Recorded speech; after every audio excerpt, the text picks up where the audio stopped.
Astaghfirullah. Bismillahirrahmanirrahim. Assalamualaikum warahmatullahi wabarakatuh. Alhamdulillah wassalatu wassalamu ala rasulillah wa ala alihi wa sahbihi wa mawalah wa billahi wa ba'du. Alhamdulillah, di siang ini kembali kita bisa duduk untuk bertalabul ilmi. Dan siang hari ini kita masih membahas kitab Bahjatul Abrar karya Syekh Abdurrahman As-Sa'di rahimahullahu ta'ala, dan kita masuk pada poin ke-28. Islam itu mudah. Kita baca hadisnya, baru kita jelaskan. An Abi Hurairah radhiyallahu anhu qala qala Rasulullah sallallahu alaihi wasallam inna ad-dina yusrun walan yushadda ad-dina ahadun illa ghalabahu fashaddidu wa qaribu wa abshiru wasta'inu bil ghudwati war rauhati wa syai'in minad dulja. Muttafaqun alaihi wa fil lafdin wal qasda al qasda tablughu. Dari Abu Hurairah radhiyallahu an, Nabi sallallahu alaihi wasallam bersabda, sungguh agama ini adalah agama yang mudah. Tidak ada seorang pun yang mempersulit dalam agama ini, melainkan agama akan mengalahkannya. Maka luruskanlah dalam beramal, dekatkanlah tingkat kesempurnaan, bergembiralah dan mintalah pertolongan kepada Allah pada waktu pagi, pada waktu sore, dan akhir daripada malam. Dalam riwayat, Nabi SAW mengatakan, berlaku sederhanalah, niscaya kalian akan sampai kepada tujuan. Ma'asyiral muslimat yang dimuliakan Allah Azza wa Jal, hadis ini salah satu daripada mukjizat Rasul, di mana Nabi SAW selalu mengucapkan kalimat yang singkat, mudah dipahami, tetapi memiliki makna yang dalam. Itulah ciri khas Nabi SAW, karena Allah memberikan kepada Rasul itu jawami'ul kalim, kalimat-kalimat singkat namun syarat dengan makna. Seperti hadis ini. Di sini Nabi SAW ingin menggambarkan kepada kita, Islam itu bukan hanya agama yang sempurna, bukan hanya agama yang membawa rahmat, tapi lebih daripada itu, Islam juga agama yang sangat mudah. Tidak seperti dibayangkan manusia, Islam ini riweh ataupun sulit karena terlampau banyak ibadah. Nabi SAW mengatakan di sini, inna dina yusrun, agama ini sangat mudah sekali. Bahkan syariat-syariat yang diajarkan dalam Islam itu semuanya mudah, tidak ada yang sulit. Seandainya pun ada kesulitan, pasti datang kemudahan. Makanya Allah Subhanahu wa taala mengatakan, inna ma'al usri yusra, inna ma'al usri yusra.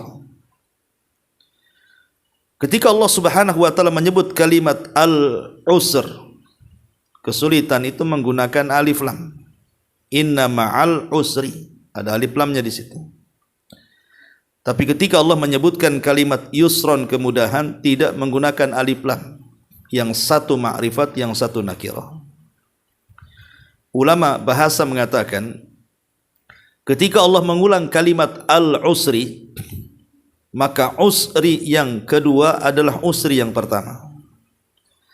Tetapi ketika mengulang kalimat yusran, menggunakan tanwin, maka yusron yang pertama bukan yusron yang kedua. Maknanya bahwa ketika satu kesulitan itu membawa banyak kemudahan, itulah daripada makna daripada ayat ini. Karena al-usri di sini menggunakan ma'rifat, berarti kesulitan yang pertama dialah kesulitan yang kedua.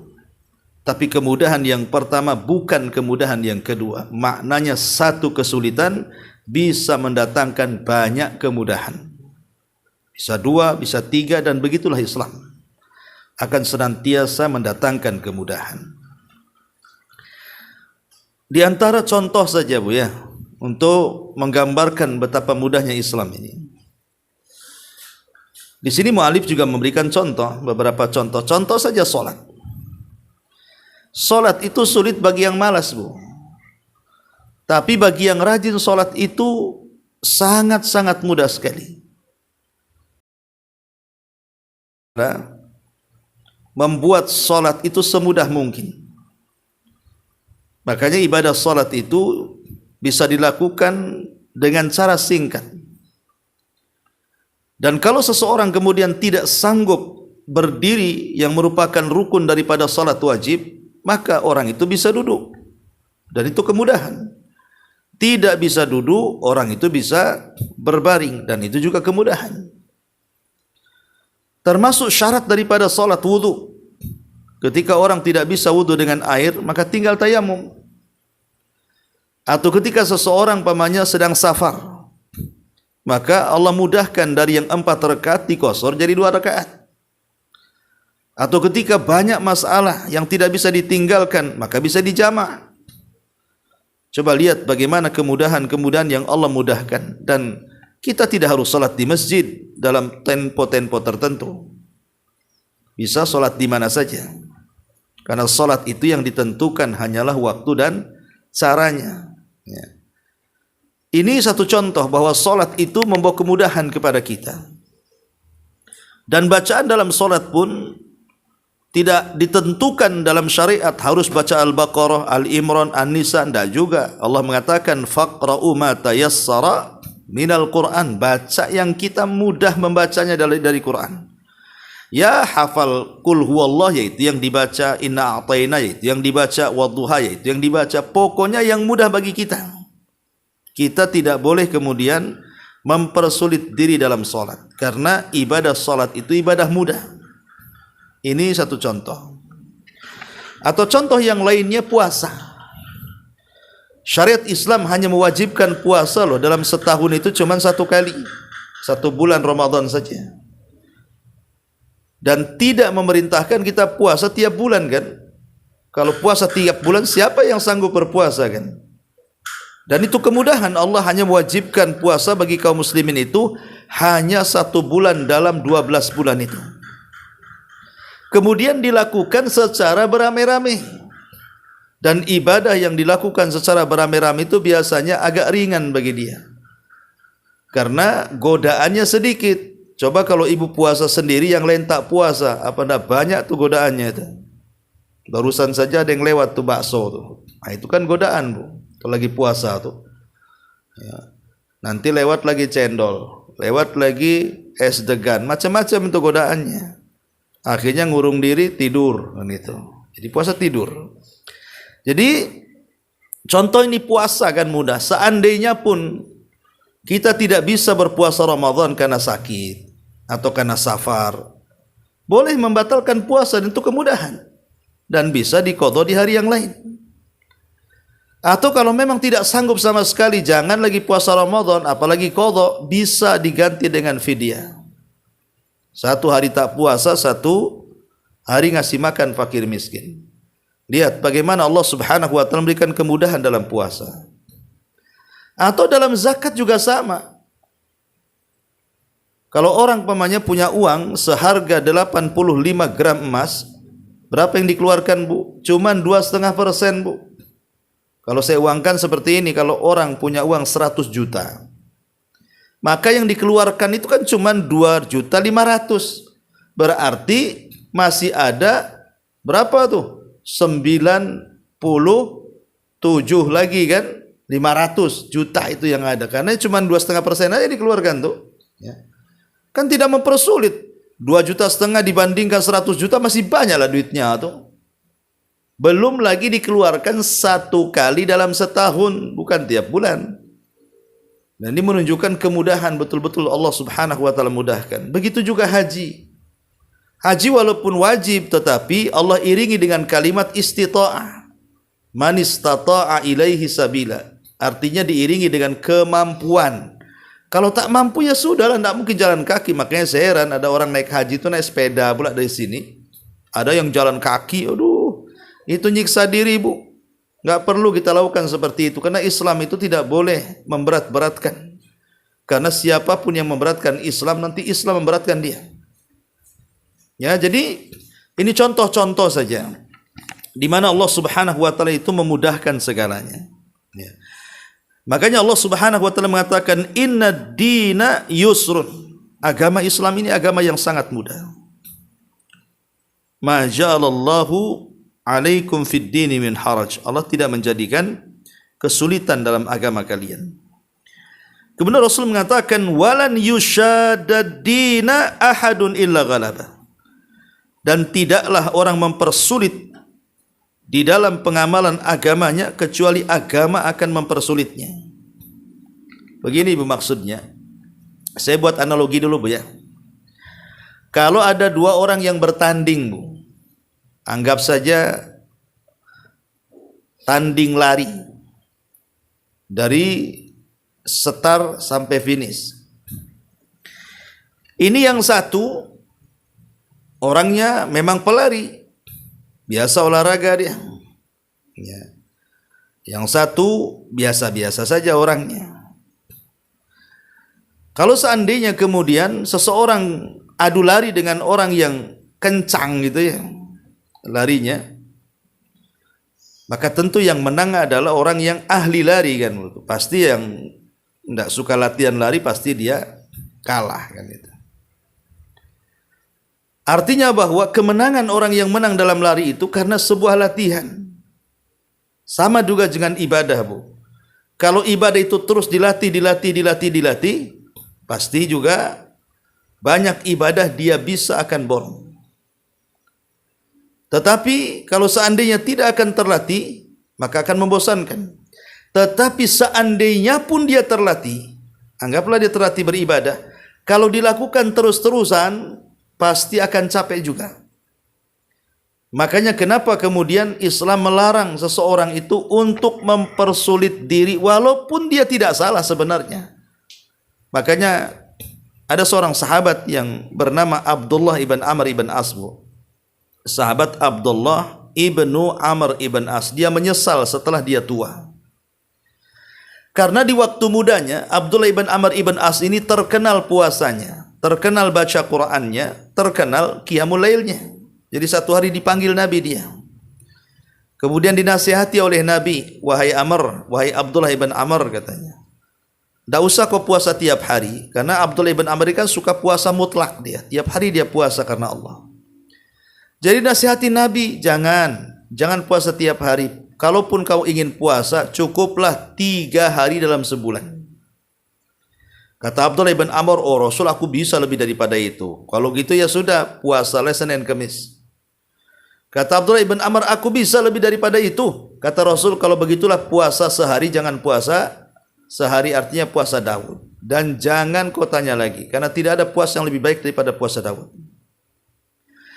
Kemudian Rasul menasihati tentang qiyamul lail dia, karena hampir-hampir Abdullah bin Amr bin As ini tidak pernah tidur kalau malam, dihabiskan untuk salat malam, sehingga istrinya dan keluarganya terlalaikan. Maka Rasul mengatakan, jangan seperti itu, ambillah dari malammu secukupnya, dan sebagiannya berikan kepada keluargamu.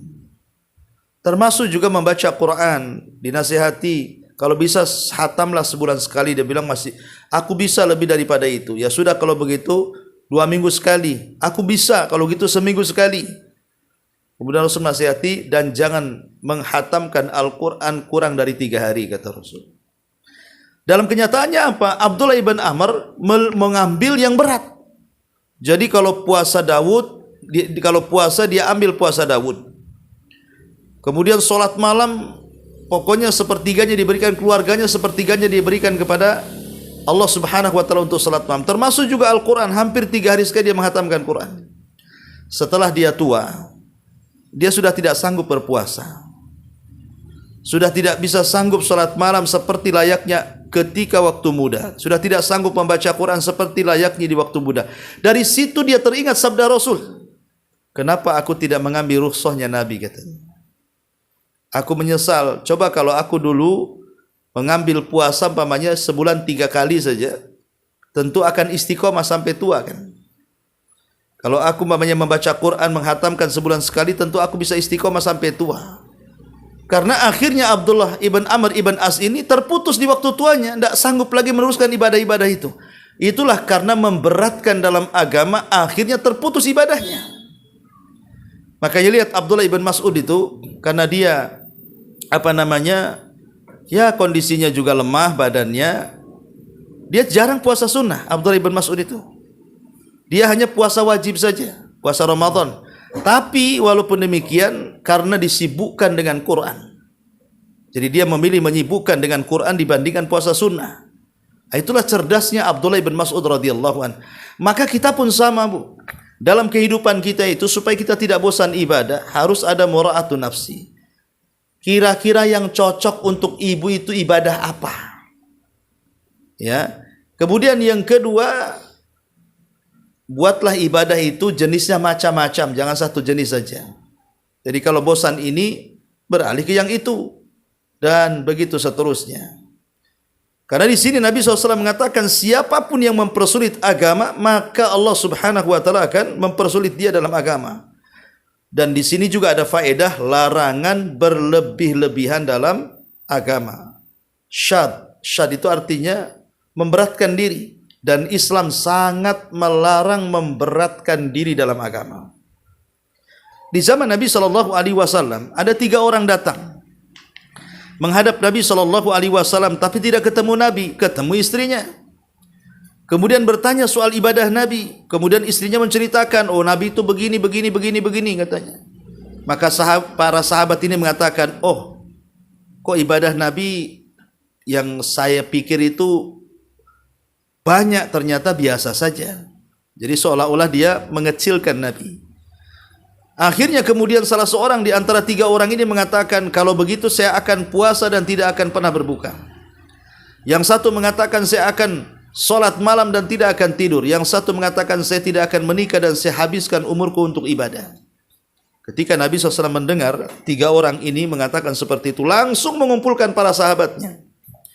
Kemudian mengatakan di hadapan para sahabatnya, wahai manusia, sayalah orang yang paling bertakwa di antara kalian. Saya orang yang paling takut kepada Allah di antara kalian. Tapi saya puasa, saya pun kadang tak puasa. Saya sholat malam, saya pun kadang tidur, dan saya menikahi banyak wanita. Kemudian di ujung hadis Rasul mengatakan, faman raghiba an sunnati falaysa minni. Siapapun yang membenci sunnahku, dia bukan golonganku. Lihat, Nabi menegur kepada 3 orang yang hendak berlebih-lebihan dalam agama di sini. Satu hari Nabi SAW masuk ke masjid, Bu. Rupanya di masjid itu ada tali yang terbentang dari satu tiang ke tiang berikutnya. Jadi Rasul mengatakan, ini tali siapa? Ngapain diikat-ikat di tiang masjid? Kata Rasul. Sahabat mengatakan, itu talinya Zainab, istrimu, wahai Rasul. Kami melihat dia kalau sholat malam di masjid itu, kalau sudah tidak tahan berdiri, dia ikat badannya itu dengan tali itu katanya, supaya jangan jatuh. Coba bayangkan, Bu, sholat malam, kalau sudah capek diikat badannya di tali itu dari tiang ke tiang. Kata Nabi SAW, lepaskan tali itu katanya. Bilang sama Zainab, hendaklah dia beribadah sesuai dengan kesanggupannya. Ya, sesuai dengan kesanggupannya. Jangan memaksa diri dalam beribadah, karena kalau memaksa diri dalam ibadah itu pasti satu hari akan banyak berhentinya. Ibu nih umpamanya nih, saya contohkan ya, seminggu ini ibu borong semua ibadah. Sholat malamnya ibu borong, kemudian witirnya ibu lakukan, duhanya ibu laksanakan, belum lagi rawatibnya, belum lagi nawafilnya, belum lagi mutlaknya, selain yang wajib lah ya. Pokoknya semua sholat sunnah ibu lakukan. Kemudian ibu pun melakukan semua puasa sunnah, bukan Ramadan saja. Ya, semua ibu borong puasa sunnah. Kemudian juga ibu borong semua ibadah yang lain dari baca Quran, doa, zikir dan begitu seterusnya. Sampai kapan ibu bertahan kayak gitu coba? Pasti akan sampai pada waktunya ibu akan malas. Karena hati manusia itu iqbal wa idbar. Kadang datang semangatnya, kadang datang malasnya. Kalau sudah datang malasnya, berhenti tuh ibadah tuh. Jadi tidak istiqomah lagi kita. Padahal Rasulullah SAW mengatakan khairul a'mal adwamuha wa in qalla, sebaik-baik amal dan terus-terusannya sebuah amal itu karena menyederhanakan sebuah ibadah, dia tidak memaksakan diri. Maka di sini Nabi mengatakan walan yushadda din ahadun illa ghalaba, dan tidaklah seseorang mempersulit dalam agama kecuali agama akan mengalahkannya. Kemudian kata Nabi SAW, fasaddidu wa qaribu wa abshiru. Maka saddidu, luruskanlah dalam beramal. Dekatilah dalam tingkat kesempurnaan amal dan berbahagialah. Di sini ada faedah bahwa sebisa mungkin Bu, dalam beribadah itu adalah kita harus isabatul haq.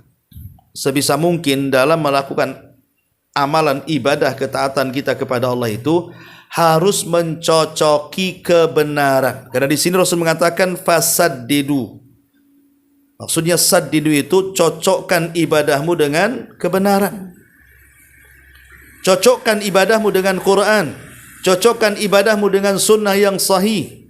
Cocokkan ibadahmu dengan perbuatan salafun saleh. Jangan yang tidak diperintahkan kita lakukan, yang dilarang pula kita terjang.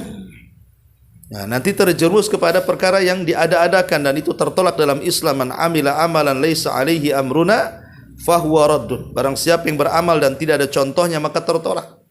Maka kalimat fasaddidu sebisa mungkin dalam melakukan ibadah itu isabatul haq. Kalau bisa mencocoki kebenaran. Jangan membuat-buat ibadah. Ya, sedikit sesuai dengan sunnah lebih baik daripada banyak tapi semua bid'ah. Itu maksudnya. Kemudian kata Rasul waqaribu. Minimalnya dekatkan dengan amalmu menuju kesempurnaan. Boleh jadi mungkin seseorang itu sedang safar atau sedang sakit. Kadang-kadang sulit untuk ibadah. Tapi sebisa mungkin kita melakukan ibadah. Ya, sebisa mungkin dalam kondisi sakit pun sebisa mungkin kita melakukan ibadah sesuai dengan kemampuan dia untuk menyempurnakannya.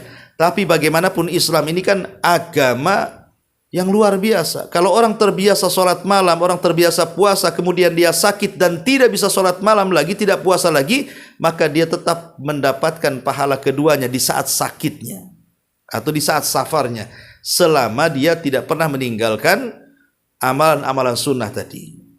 Kemudian wa abshiru, baru kemudian Nabi SAW memberikan kabar gembira. Kalau ibadah kita sudah cocok dengan kebenaran, dengan Quran, dengan sunnah, dengan fahmu salaful ummah, kemudian dalam kondisi sakit, safar pun kita berusaha untuk menyempurnakan ibadah, maka berbahagialah kata Rasul. Wa abshiru, berbahagia. Artinya apa? Maka engkau akan mendapatkan surga. Kemudian Nabi SAW mengatakan wasta'inu bil ghudwati warrauhati wa syai'i minad dulja. Mintalah pertolongan kepada Allah pada waktu sore, mintalah pertolongan kepada Allah pada waktu sore, pada waktu pagi, pada waktu sore, dan juga di akhir daripada malam hari. Maksudnya apa di sini? Maksudnya begini, Bu. Ibadah itu, Islam itu kan mengatur ibadah itu macam-macam kan, Bu. Ada ibadah yang dilakukan di pagi hari. Ada ibadah yang diperintahkan dilakukan di sore hari. Ada ibadah itu yang diperintahkan di malam hari. Contoh umpamanya sholat duha, maka itu ibadah yang diperintahkan di pagi hari. Ya. Kemudian contohnya umpamanya sholat malam, maka itu diperintahkan di malam hari gitu. Kemudian zikir pagi petang, ya, maka disunnahkan dibaca di petang hari. Jadi Islam itu terkadang membagi-bagi ibadah itu di berbagai macam waktu supaya kita punya pilihan, Bu, supaya tidak bosan. Ya. Jadi kalau orang malas nih ibadah duha, bisa sholat malam dia. Oh, dia tidak bisa sholat malam, dia bisa zikir di sore hari. Ya, jadi di sini dengan banyaknya ibadah yang diperintahkan pagi, siang, malam dalam syariat Islam itu supaya kita memilih. Ya, dan ini salah satu bentuk supaya kita tidak bosan, karena Allah itu tidak akan pernah bosan dengan ibadah kita. Kita yang akan bosan dengan ibadah itu. Karena manusia itu memang fitrahnya bosan. Jangan lagi ibadah, makan aja bosan, Ibu. Si tempe lagi. Kapan rendangnya? Kan itu. Nanti dikasih rendang, terus tiap hari, bosan juga. Kapan saya rasamnya? Itulah manusia, makan aja bisa bosan dia. Ya, orang yang bekerja juga bosan tuh, kalau lama-lama itu aja kan, lama-lama pengen pindah juga dia. Ada waktu-waktu itu orang bosan. Lah dalam ibadah juga sama, manusia itu terkadang dihinggapi bosan. Ingat, Allah tidak akan bosan dengan ibadah. Kita yang bosan.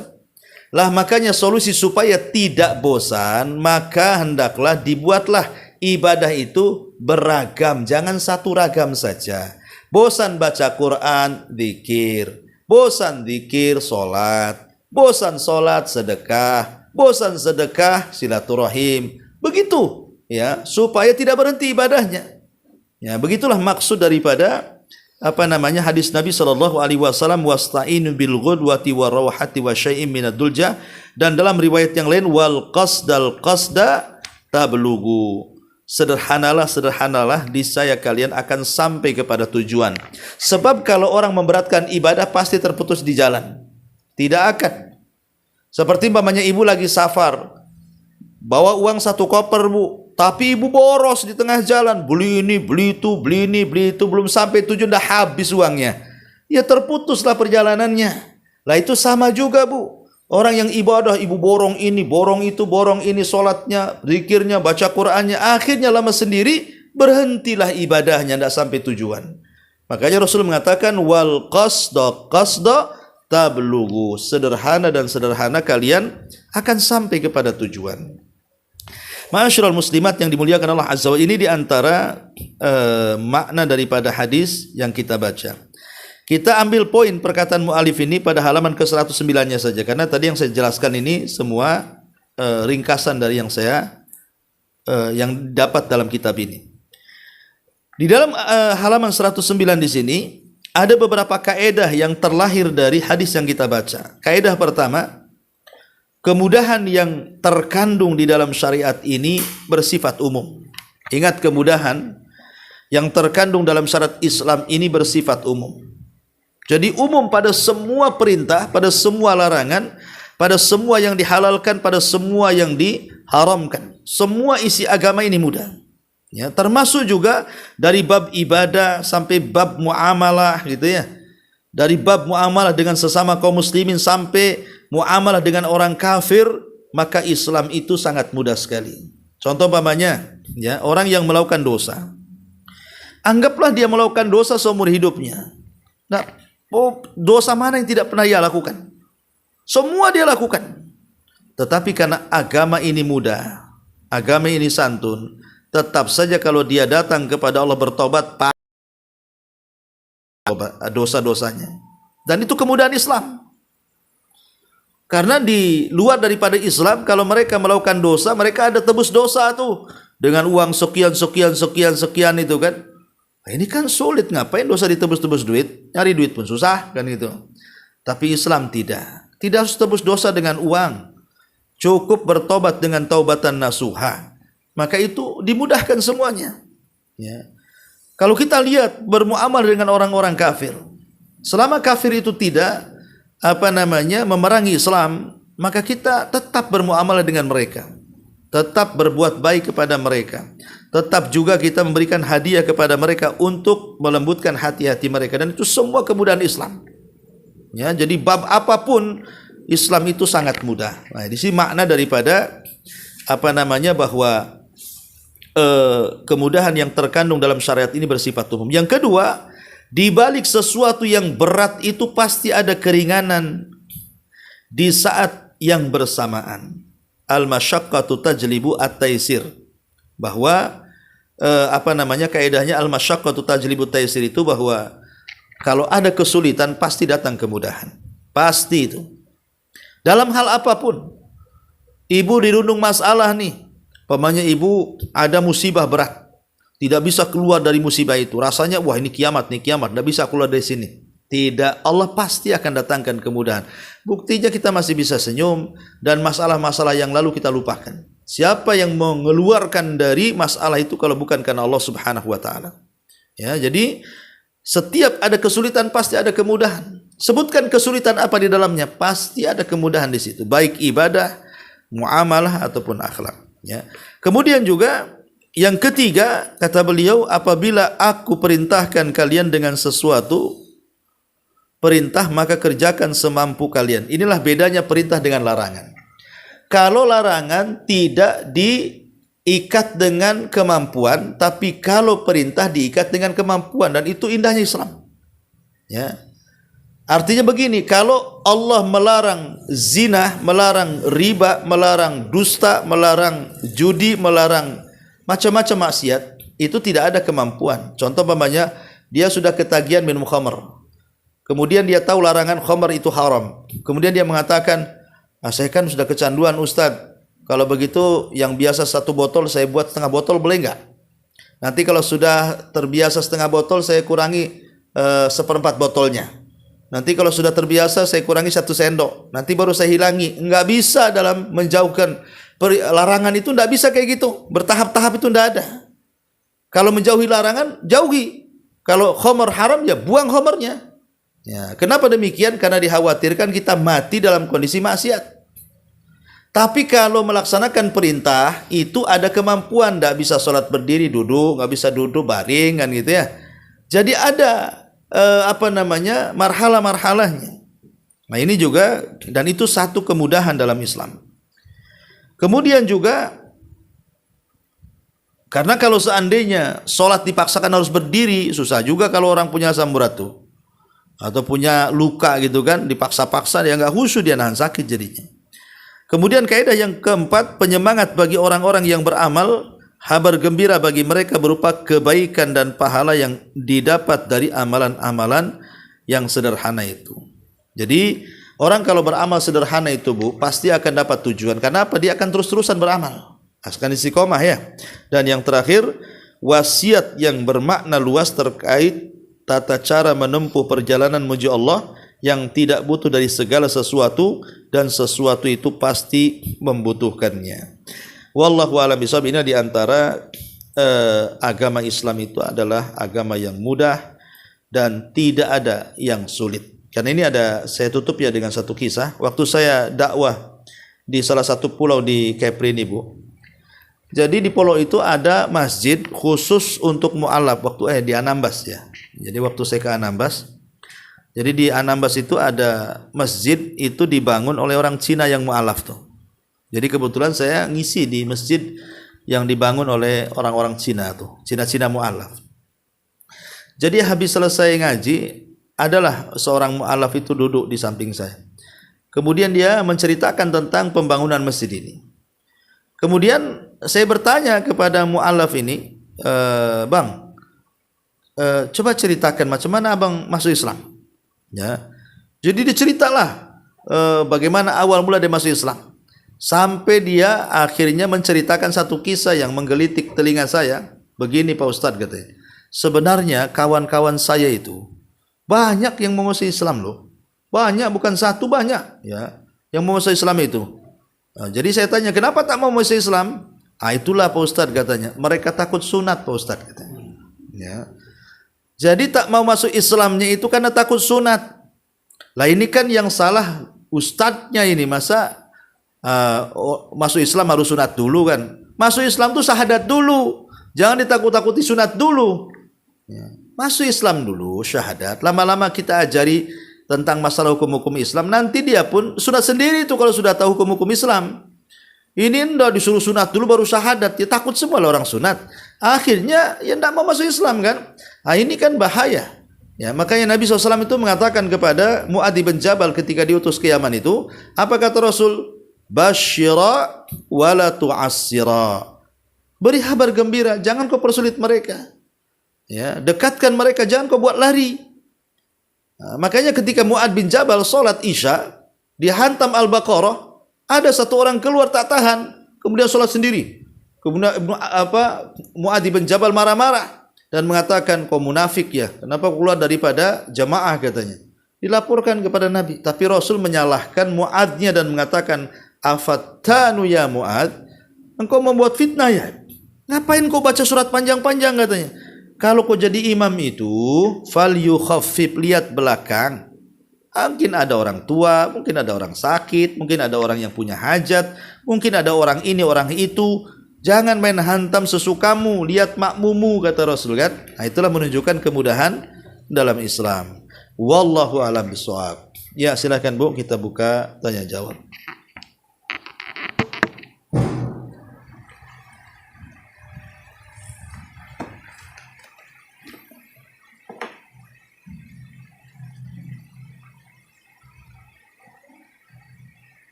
Iya, alhamdulillah. Kalau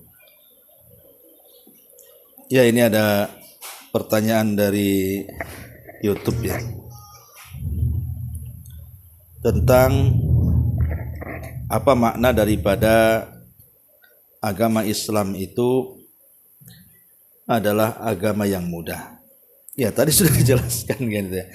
Dari awal sampai akhir, mungkin ini baru bergabung ini, makanya ya mungkin baru bergabung ini penonton YouTube.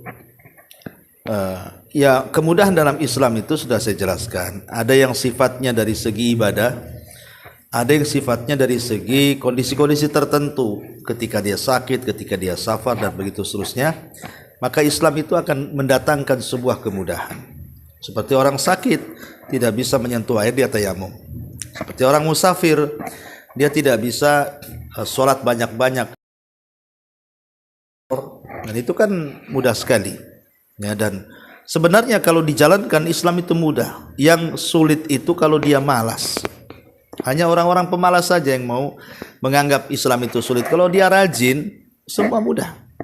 Karena setiap datang kesulitan dalam ibadah itu pasti akan datang kemudahan, akan datang rukhsah.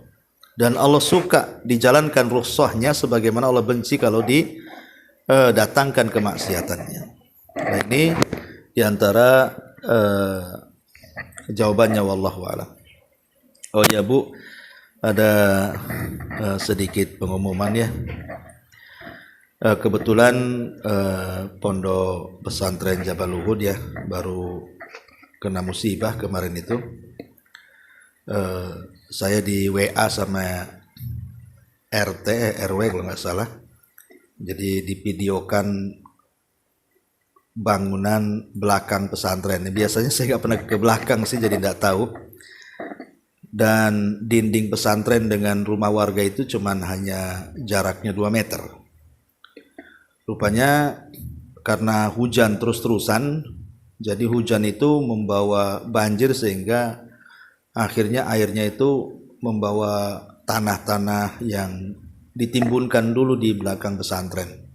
Akhirnya mengikis pondasi, kemudian sekarang pondasinya turun, kemudian juga retak batanya. Jadi kalau dibiarkan kan bisa tumbang, kan itu kan bangunan 2 lantai, takut tumbang ke warga gitu. Jadi ya barangkali lah mungkin di antara ibu rencana kita mau dibuat gorong-gorong yang bukan yang bulat gitu ya. Ya karena itu kan sekitar 50 meteran. Ya berarti butuhnya sekitar 50 biji lah, kan 1 meter itu ya tuh. Dan saya lihat harga di Facebook itu ada 350 itu per per batangnya itu, per gorong-gorong itu. Ya 350 dan butuhnya sekitar 50 gorong-gorong. Ya mungkin sekitar 20 jutaan lah gitu ya. Jadi mungkin ya tidak harus uang halal, uang riba pun bisa ya, karena ini kan untuk gorong-gorong Bu ya. Mungkin ada kawannya yang mau membantu dengan uang riba ataupun dengan uang infak yang halal juga lebih baik kan itu ya. Walaupun tidak banyak ya minimal bisa bantulah, karena memang kondisi keuangan pesantren juga memang lagi kurang gitu ya. Jadi mungkin ibu mau berinfak 1 gorong-gorong atau 2 gorong-gorong ya tidak apa-apa kan. Jadi per gorong-gorongnya itu harganya 350.000. Nah itu aja Bu, karena ini kondisinya juga mendesak, sebenarnya berat juga ya. Karena takut kalau dibiarkan roboh nanti kena bangunan orang kampung pula kan, karena itu kan tinggi bangunan itu. Itu saja Bu, mungkin bisa diinformasikan ke kawan-kawan yang lain yang mau berinfak gorong-gorong, mungkin bisa hubungi Pak Jula nanti di sini. Wallahu a'lam bishawab. Subhanaka wa bihamdika asyhadu an la ilaha illa anta astaghfiruka wa atubu ilaik. Wallahu ta'ala. Assalamualaikum warahmatullahi wabarakatuh.